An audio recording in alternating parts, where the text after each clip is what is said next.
The social media platform TikTok is considered the most popular social platform for kids and teens. The app has more than 1.1 billion users, a third of which are between the ages of 13 and 24.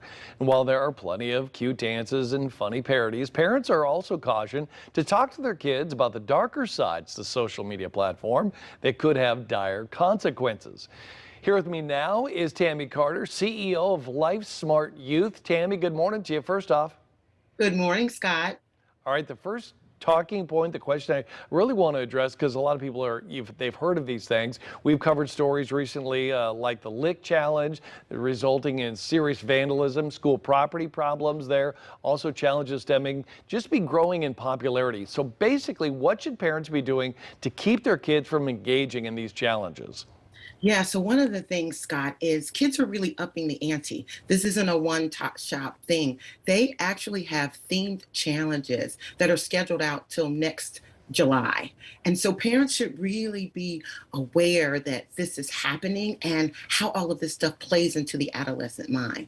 I didn't know they were scheduled out like that. So Yeah, you'd be amazed at some of the themes. yeah, they're planners, so you got to give them that. I guess, why is it so difficult for kids to realize that their quest to become maybe a viral sensation could be both dangerous and in some cases illegal?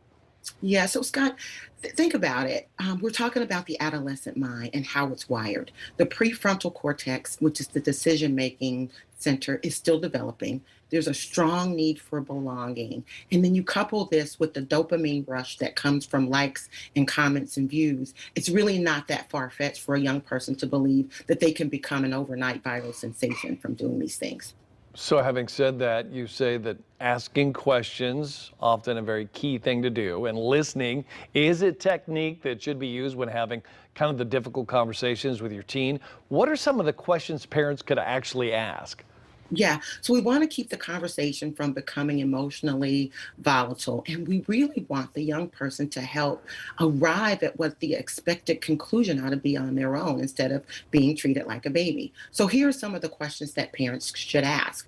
How can you tell if a challenge is dangerous? Like the Benadryl challenge. Have your student actually Google, can Benadryl be dangerous? Can nutmeg be dangerous? And once they see that how dangerous it can be, they can share that answer with you. Another example, what's the difference between a prank and a crime? Or if you commit a crime and post it online, how what if that image becomes viral? How does that affect your future? So some great questions, some great tips. Any final thoughts before we let you go? Yeah, I really want parents to remember that there's no rules around social media, and parents have to be the governing body that allows their child the license to be on and have access to these things. And so know the platform and you control the access for your student. Tammy Carter, CEO of Life Smart Youth. Tammy, thanks for being here this morning. We do appreciate Thank it. you, Scott. Thanks. All right, we'll have all those tips. They'll be posted